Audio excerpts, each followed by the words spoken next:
What's up, people? Punch here. So it's been a while since I've done a tutorial video for Elite Dangerous. Might as well do it for Odyssey. And I'm going to talk about a couple of things maybe people didn't notice, or I had highlight videos in the past on my channel that I wanted to just shove all into a single video. So let's go ahead and talk about it. The first thing is I want to show you my control layout for the on-foot controls in Odyssey. You have to set them up by yourself. It's not a default thing unless that changed. So this is just what I put on for being able to go on there and, like, for example, press the Q key or hold the Q key to get the Insight Hub, which is just like your backpack, the recalling of your ship, being able to see the galaxy map when you're on foot, or having to access something. And then the X one, which is just I think that's for your grenades, your energy cells, all that shit. So when you first start off with Odyssey, the first thing you want to do is, I think you get 100,000 or 160,000 credits. So you might have enough to get some weapons and some armor. Maybe even some consumables as well. This, the Pioneer's Supplies, is where you want to go. This place will allow you to buy weapons, your armor, if you want to get med kits and grenades, maybe even a disruptor. This is where you buy it. And it doesn't matter which outpost it is, as long as they have a Pioneer Supply store, then you can buy these stuff. For the weapons, there are 3 different variants. You have thermal, you have kinetic, and then you have plasma. The first we're looking here is the Athlon, which is the assault rifle variant of the thermal. And mine currently has an extended magazine, but we're looking at default stuff. The second is the Eclipse, which is the SMG variant of the thermal. Very high fire rate. It destroys shields really quickly. And then you have the Zenith, which is the pistol variant of the thermal. And that's what I use most of the time anyway, to break their shields so that I can use the kinetic like the AR or the rocket launcher. Speaking of, they have Karma AR-50 assault rifle, which, again, a little bit higher damage than the SMG, but not that high fire rate. And then you have the C-44, which is 60 rounds, and that's a high fire rate. I use that mostly than the AR, just for the additional bullets and the higher fire rate. Then you have the L6 rocket launcher, 2 shots, you have to reload it, but high damage and AoE. And then the Karma 15, which I don't ever really use. It's kind of poop. Then, last but not least, the Plasma series, the Manticore Tormentor, the Oppressor, the Executioner, and the Intimidator. The Tormentor is a pistol, the Oppressor is the assault rifle, Executioner is a sniper rifle, and the Intimidator is a shotgun. It looks like a double-barrel plasma. Like, you ever seen like an old farmer's double barrel? It's like that, but with actual plasma inside of it. Then you have the 3 different types of suits: Dominator suit, Maverick suit, and Artemis. Dominator is for battle. That has 2 primary weapons and 1 secondary, with the energy link and profile analyzer. Then you have the Maverick suit, which is 1 primary, 1 secondary, and the arc cutter.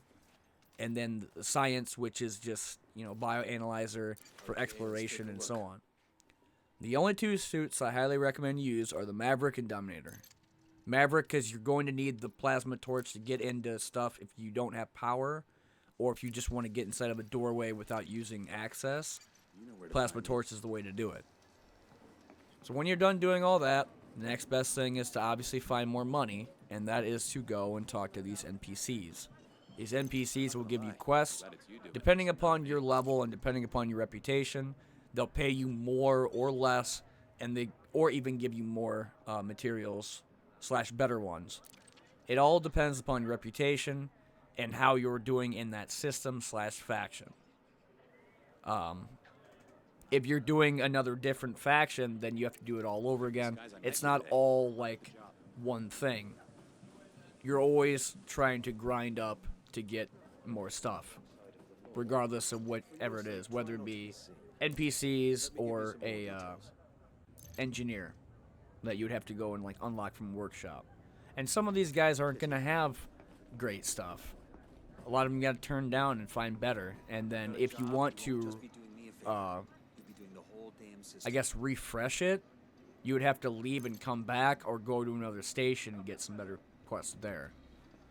So just remember that, yeah, there are going to be some ones that are like 400,000 or maybe even 64,000 and not that much. But the material gain is still huge because you're going to need it for engineers. Sorry about the squeaky chair. This thing's a piece of poop. But once you get done getting all this quests and stuff in, then I want to talk to you about the ships. And the ships in the game are 3 different types of variants. You have small, medium, and large. Small is the smallest you can see as a Sidewinder. That is the default ship you have in the game. It looks like a piece of toast. Maybe even a half pizza. And then, of course, you have the large ships, which, as you can see, I do not have the Imperial Cutter because I don't have Duke.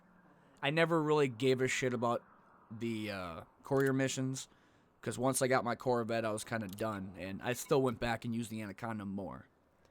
But if you're looking for anything to do with the details in a ship, whether it be the Anaconda, the Defender, Corvette, the liner, it's all right here when you press the details.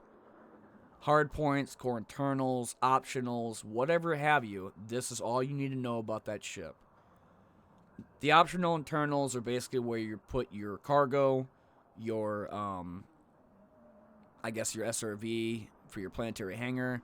Maybe even you want to put a fleet hangar for your, or a fighter hangar for your NPC. Whatever have you. That is where all the optionals go. And you're going to need to put a shield generator there so you can protect your ship from being shot at. Utility mounts, heat sink, launcher, chaff, basically things that will deal with countermeasures. That's what the utility is for. Then you have your hard points, which for the Anaconda, you have 1 huge, which is the H. L is large, M is medium, S is small. And the Anaconda has a total of 7 hard points, I think. So it's a really good ship. If you're looking for something that has great jump range, it has a really good hull, it's got really great hard points, it's just an overall great ship. And then, of course, you have the other ones from the Python, the Fer-de-Lance, the Orca, the Crate, the Gunship. These are going from large to medium to small. And the Asp Explorer would be considered medium because it is a exploration ship, I guess, to an extent. A lot of people use it for huge, deep exploration, like missions, or just doing exploration in general, other than the Anaconda. And I've seen people use the Type 10 because the Type 10 is the only ship I know that will allow you to fuel scoop at a star without going above 63% heat. So that was something I didn't really know about until I messed with that ship more. The Type 9 will overheat, but the Type 10 won't. And I don't know if that's because of a bug. Maybe even just because the hull's too good. Then the next thing is the mission board. If you can't go and mine, if you can't, do other things, then of course you could take your little Sidewinder and do assassinations. You could maybe take out some parties here and there that have take out 5 fighters here, 5 fighters there, or escort this. Depending upon whatever the mission is, and your rank, and the reputation, it'll pay that much money. And again, there's more there. They also have donation missions, which is just to help out your reputation boost up faster, as well as be able to get your courier rank up higher. So if you donate, the more reputation you get, the higher those missions will pay you later on down the road. Then of course, the economy, you still have the market. You want to go ahead and do trades.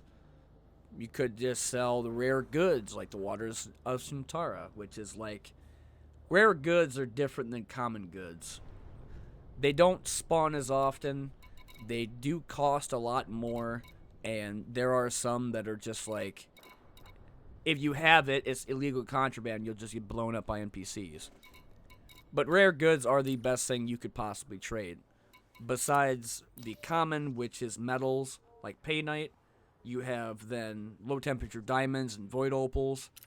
I think they have imperial slaves still that you could sell for different trade profits for imperial.